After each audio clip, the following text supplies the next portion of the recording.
When I showed her father her plate, the stepmother's face froze. She, who always said, "He's just a spoiled brat," now trembled in front of everyone, because she was using dinner time to silence the 6-year-old boy, who had stopped speaking 3 days ago, traumatized by what she was forcing him to swallow. So, I put the pieces together. She always said, "We eat the same food," so I showed her proof that this was the biggest lie of all. But the real discovery wasn't what she put in the child's food. It was what I saw on her plate that proved the cruelty of her plan. My name is Hannah, and I've been a nanny for over 10 years. I've seen it all, but I had never, ever seen anything like what happened at Richard's house. I was hired by him 6 months ago. His wife, Clara, had passed away just over a year ago in a devastating car accident. Their son, Tommy, 6 years old, was my job.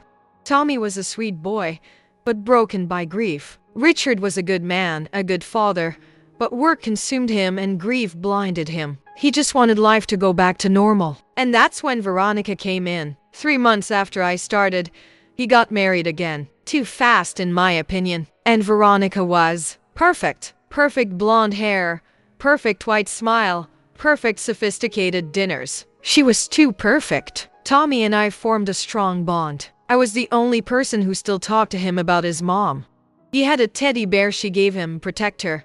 He wouldn't let go of Protector for anything in the world. Veronica hated that bear. "Hannah, that's not healthy," she'd say, with that fake smile. "It just delays his grieving process." "Grief doesn't have a clock, Veronica," I'd answer. "He's a child." I felt it right then. That chilled down my spine. But Richard, poor guy, was so desperate for a normal family that he accepted anything Veronica said. She promised normalcy until that dinner. The dinner that changed everything. It was a Tuesday. Richard let me know he'd be late. A meeting at the office. Veronica decided to make a special dinner just for her and Tommy. A new family recipe, she said. I was in the kitchen, finishing the day's dishes, when she served it. The smell was strange. A strong, bitter smell she tried to mask with a lot of spices. It was some kind of stew. Tommy sat at the table. He sniffed the plate and shook his head. "I don't want it." Veronica smiled. That smile that never ever reached her eyes. "Tommy, sweetie, you have to eat. Daddy will be so sad if he finds out you threw this tantrum." Tommy shrank in his chair. "I don't want it." Her smile vanished the instant she turned her back to me. "You are going to eat, even if I have to." At that exact moment, the door opened. "Richard, what's going on?" he asked, dropping his briefcase. Veronica spun around, and the angelic smile returned. "Oh, honey, you're home early." "Tommy is just throwing a fit over the delicious stew I made," Richard sighed. You could see the exhaustion in his bones. "Son, please. Not today. Eat." Veronica worked so hard. Tommy looked at his father. His eyes were pleading, but his father was firm. "Tommy, now." Crying softly, the boy picked up his spoon. He ate 1, 2, 3 spoonfuls. 2 hours later, I heard it, the sound of vomiting. I ran to his room. Tommy was pale, sweating cold, his pajamas soaked. He had thrown it all up. Veronica appeared at the door, already in her silk nightgown. "My God, it must be a stomach bug." He was complaining about a stomachache earlier today. It was a lie, a blatant lie. He had been fine all day, running in the yard with me. The next morning, I went into his room. "Good morning, champ. Time to..." Tommy didn't answer. He was sitting on the bed, hugging Protector, staring at the wall. "Tommy? Want some breakfast?" Silence. He didn't speak at breakfast. He didn't speak at playtime. He just hugged the bear and stared into space. The boy who chattered endlessly about dinosaurs and his mom had gone silent. Richard took him to the doctor. "No fever, no infection," the doctor said. "Maybe it's psychological trauma." His father thought it was grief for his mother, coming back with a vengeance. The doctors thought it was an emotional block. But I knew it started that Tuesday. It had to do with that bitter smell. It had to do with that stew. If you're here with me, it's because you also trust your intuition and know this story will have justice. If you believe the truth always comes out, like this video and subscribe, because what I discovered was terrifying. I wasn't going to let it go. Tommy's silence wasn't sadness. It was a cry for help. And I was going to find out what Veronica had done. The next few days were a silent hell. I became a detective inside that house. The first sign, the most obvious, Tommy stopped eating at the table. He would only eat things I took directly from a sealed package right in front of him. Apples, crackers, bananas. And he would only eat in his room with me. If Veronica came in, he'd hide the food under his pillow. The second sign, the physical reaction. Veronica tried to play the caring mother in front of Richard. She'd show up in the room with a bowl of soup. "Tommy, I made chicken noodle. Your favorite." Before she got within 5 feet of the bed, Tommy would start to shake. Literally shake. A panic I had never seen in any child. He would clutch protector and shrink into the bed, his eyes fixed, not on her, but on the bowl. Veronica would sigh theatrically. "See, Richard? He's traumatized. I try. I swear I try. But he hates me." And Richard, blinded by guilt and exhaustion, believed her. "Give him time, honey." The third sign was what sealed it for me. The drawings. Tommy always drew. It was his way of expressing himself, especially now. I gave him paper and crayons. "Tommy, draw what you're feeling." He drew the dining table. He drew his dad, me, and himself. His dad's plate and my plate were normal. His plate was full of green and black scribbles. On another sheet, he drew the stepmother, Veronica. Her plate was empty. And on the last sheet, he drew himself, small, in a dark corner of the paper, with a huge red and black X covering his own mouth. My blood ran cold. I took the drawings to Richard. "Richard, you need to see this." He looked, and I saw the pain in his eyes. "It's grief, Hannah." He's confused. He associated the new food, Veronica, with his mother's absence. I shook my head. "Richard, this isn't sadness." He didn't draw missing mom. He drew fear. He didn't want to hear it. "I can't deal with this right now, Hannah. Please." I was on my own. I needed concrete proof. I had to prove it wasn't the food. It was her food.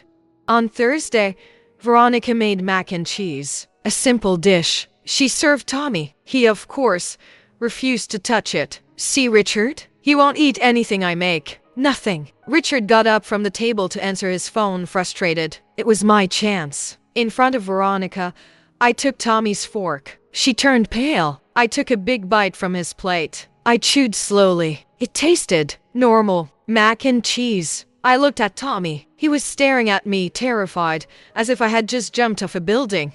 I swallowed. "See, Tommy? It's just mac and cheese. It's yummy." He didn't move. Veronica forced a smile. "Thanks, Hannah. But it's no use. He's got it stuck in his head." At that moment, I understood. It wasn't every day. She wasn't stupid. She hadn't put anything in it today, because Richard was at the table and I was watching. She only did it when she was alone with him. I had to catch her in the act. I had to know what she was doing. Saturday, the day of justice. Richard announced he was going to play golf with friends from the office. An all-day thing. He wouldn't be back until after dinner. Perfect. I told Veronica I'd take the opportunity to do a deep clean of the kitchen pantry. It was the perfect excuse to stay there watching without looking like I was watching. The day went by. Around 6 p.m., Veronica went into the kitchen. I was inside the pantry, organizing cans, with the door cracked open. She started cooking. Again. That smell. Bitter. The same smell as the stew from that Tuesday. She was making. It looked like risotto. She portioned it out. One for her. One for Tommy. I watched through the crack in the door. My heart was pounding so hard I thought she'd hear it. She looked around, looked toward the living room door. She thought she was alone. She went to her purse, hanging on the chair, opened an inner zipper, took out a small, dark vial, like a medicine bottle. She unscrewed the cap. She dropped 3 drops onto Tommy's plate. Only his. Stirred it quickly with the fork. The bitter smell got stronger. She put the vial away and took both plates to the table. "Tommy, dinner's ready." I came out of the pantry, carrying a basket of supplies. "Ah, Veronica, that smells good. I'm just going to finish sweeping this corner and then I'll head up." She looked at me annoyed. I was messing up her plans. Tommy came down the stairs, slow as if walking to the gallows. He sat at the table, looked at the plate and pushed it away. Her voice was hard, cold. No smiles now. "Tommy, you're going to eat." I kept sweeping, getting closer to the table. "Hannah," she said, through gritted teeth, "can you give us a minute? We're having a family moment." "Of course," I said. "I'll just take this glass." I went to the table. Tommy was shaking. Veronica was barely touching her own plate. She was just playing with her food, pushing the rice from one side to the other. She was nervous because I was there. She picked up her glass of juice and drank it all quickly. Ugh, so thirsty. And then she stood up. I need to use the restroom. I'll be right back. Tommy, don't you move. It was my chance. 1 second. She went up the stairs to the main bathroom. I ran to the table. Her plate and touched. Tommy's plate and touched. I switched them. Fast. I took his plate, the one with the drops, and put it in her spot. I took her plate, the clean one, and put it in his. I went back to sweeping. She came down 3 minutes later. Calmer. She had gotten rid of me. All right, Tommy. Look, Mommy's going to eat with you. It's delicious. She smiled, picked up her fork, and took a big bite from the plate that was Tommy's. Her smile froze. Her face in 1 second turned red, then green. She tried to swallow but gagged. Her eyes bulged. She spat everything into a napkin with a violent heave and ran to the kitchen bathroom, the closest one. I heard the sound of her vomiting. I looked at Tommy. He was staring at me, his eyes wide with surprise. I had my proof. She had tasted her own medicine. She came out of the bathroom, pale, leaning against the wall. It must be that bug. I caught it from him. I just nodded. Feel better, Veronica. I'll take care of Tommy. I took Tommy upstairs, closed the door. I got a sealed cheese sandwich from my bag and gave it to him. He ate like he hadn't eaten in days. I knew one vomit wouldn't prove anything to Richard. He'd say it was a coincidence, that she was really sick. I needed more. I needed him to see it with his own eyes. That night, when everyone was asleep, I went to the basement. I found Tommy's old baby monitor. The camera still worked. It was small, easy to hide. I hid it in the bookshelf in the dining room. The lens was aimed perfectly at Tommy's chair. I needed the perfect trap. That feeling of rage and clarity took over. I wasn't going to stop until she paid. If you also feel this outrage and want to see justice served, don't forget to like the video. It's important so more people see how far human cruelty can go. And subscribe, because the revenge was just beginning. I waited. It took 2 days. 2 long days where Veronica only served safe food, sandwiches and pizza, because I didn't leave Tommy's side for a second. But the following Tuesday, exactly 1 week after the first incident, my phone buzzed. It was Richard. Hannah, I'm so sorry. I'm going to be late. An emergency meeting with a client. Don't wait for me for dinner. Please serve Tommy. It was time. Of course, Richard. Don't worry. Good luck.